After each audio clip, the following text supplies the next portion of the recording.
এখন দেখবেন সংবাদ শিরোনাম। ইরানে সামরিক বেসামরিক স্থাপনা লক্ষ্য করে যৌথ বাহিনীর হামলা অব্যাহত। পাল্টা জবাব দিচ্ছে তেহরানও। যুদ্ধের প্রথম 2 দিনেই 650 মার্কিন সেনা হতাহতের দাবি। এন্ট্রি ভিসার মেয়াদ 1 মাস বাড়ালো কাতার। যুদ্ধের কারণে এখনই জ্বালানি সংকটের আশঙ্কা নেই, দাবি মন্ত্রীর। পর্যাপ্ত মজুদ আছে বলছে বিপিসি। গণভোটের অধ্যাদেশ এবং জুলাই সনদের বৈধতা নিয়ে হাইকোর্টের রুল। সংস্কার বাস্তবায়ন করা না হলে রাজপথে নামার হুমকি এনসিপি নেতাদের। অন্তর্বর্তী সরকারের সাবেক উপদেষ্টা আসিফ মাহমুদের ব্যাংক হিসাব তলব। লেনদেনের তথ্য চেয়ে সব আর্থিক প্রতিষ্ঠানে চিঠি দিয়েছে বিএফআইইউ। আসসালামু আলাইকুম। এতক্ষণ দেখছিলেন সংবাদ শিরোনাম, এখন দেখবেন বিস্তারিত। শুরুতেই ইরান প্রসঙ্গ। চতুর্মুখী হামলায় এখনও অগ্নিগর্ভ মধ্যপ্রাচ্য। মঙ্গলবার আইআরজিসির শীর্ষ কমান্ডার এবং ইরানি প্রেসিডেন্টের কার্যালয় লক্ষ্য করে হামলার দাবি করেছে ইসরায়েল। দেশটিতে প্রাণহানি বেড়ে দাঁড়িয়েছে 787 জনে। অন্যদিকে পাল্টা হামলা অব্যাহত রেখেছে ইরান। ইসরায়েলে তাদের মিসাইলের আঘাতে পাওয়া গেছে ক্ষয়ক্ষতির খবর। নতুন হামলার ঘটনা ঘটেছে আরব আমিরাত, ওমান সহ বিভিন্ন আরব দেশেও। হিজবুল্লাহ ইসরায়েলের মধ্যেও সংঘাত চলছে। এদিকে ইরানের সাথে আলোচনার সম্ভাবনা নাকচ করে দিয়েছেন মার্কিন প্রেসিডেন্ট। ইসরায়েল ও যুক্তরাষ্ট্রের ইরানের যৌথ হামলার জেরে যে যুদ্ধ শুরু হয়েছে সেটি 4 দিনেও থামেনি। উল্টো সংঘাতের পরিধি আরও বিস্তৃত হওয়ায় ক্রমেই মধ্যপ্রাচ্যে বিপর্যয়ের শঙ্কা বাড়ছে। মঙ্গলবারও ইরান জুড়ে ভয়াবহ হামলা অব্যাহত রেখেছে ওয়াশিংটন, তেল আবিব। গুড়িয়ে দেওয়া হয়েছে তেহরানের বহু স্থাপনা। এ পর্যন্ত দেশটির 153 শহর হয়েছে হামলার শিকার। নতুন করে আইআরজিসির শীর্ষ কমান্ডার, ইরানের প্রেসিডেন্টের কার্যালয় ও সুপ্রিম ন্যাশনাল সিকিউরিটি কাউন্সিলের ভবনে হামলার দাবি করেছে আইডিএফ। বেসামরিক নাগরিকদের টার্গেট বানানোয় মার্কিন প্রশাসনকে জবাবদিহিতার আওতায় আনার দাবি ইরানের। আমেরিকার জনগণের তাদের সরকারকে প্রশ্ন করা উচিত। মিনাবের স্কুলের শিশুরা কিংবা ফার্স প্রদেশের ক্রীড়াবিদরা কি আমেরিকার জাতীয় নিরাপত্তার জন্য হুমকি তৈরি করেছিল? জুন মাসে ট্রাম্প দাবি করলেন, আমাদের পারমাণবিক কর্মসূচি নিশ্চিহ্ন হয়েছে। যদি তা ধ্বংসই হয়ে যায় তাহলে সেটি কিভাবে হুমকি তৈরি করে? পাল্টা জবাব অব্যাহত রেখেছে ইরানও।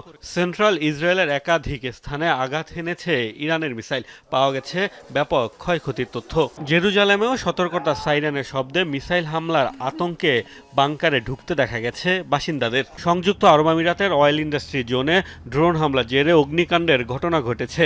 ওমানেও একটি তেলের ট্যাঙ্ক হয়েছে হামলা শিকার। সাইরেনের শব্দ শোনা গেছে কুয়েত সিটিতে। ইরাকের উত্তরাঞ্চলেও হামলার দাবি করেছে আইআরজিসি।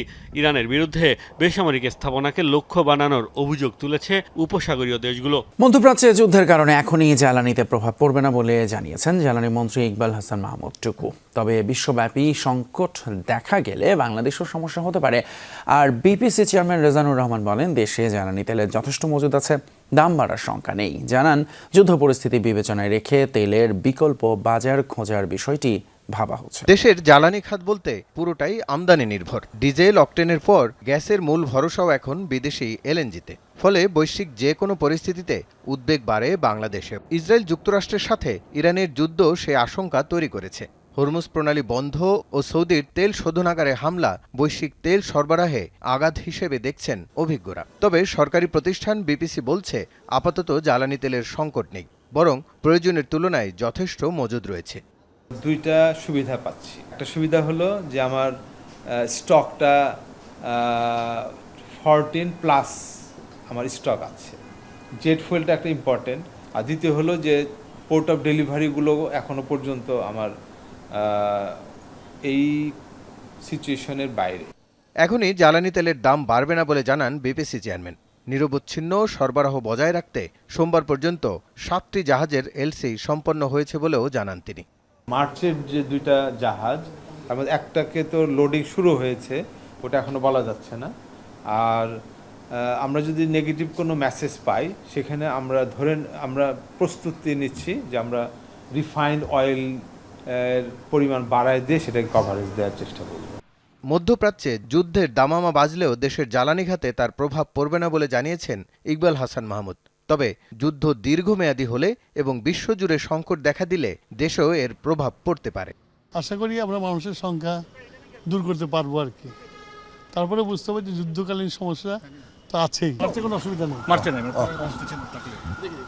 বর্তমান মজুদে ডিজেল 14 দিন, অকটেল 28 দিন, পেট্রোল 15 দিন ও ফার্নেস অয়েল 93 দিন এবং জেট ফুয়েল 55 দিন চলতে পারে বলে জানিয়েছে বিপিসি। অন্তর্বর্তী সরকারের সাবেক উপদেষ্টা এবং এনসিপির মুখপাত্র আসিফ মাহমুদ সজীব ভুঁইয়ার ব্যাংক হিসাব তলব করেছে আর্থিক গোয়েন্দা সংস্থা Bangladesh financial intelligence unit BFIU। মঙ্গলবার দেশের সব ব্যাংক এবং আর্থিক প্রতিষ্ঠানের কাছে নির্দেশনা পাঠিয়ে তার অ্যাকাউন্টসের তথ্য চাওয়া হয়েছে।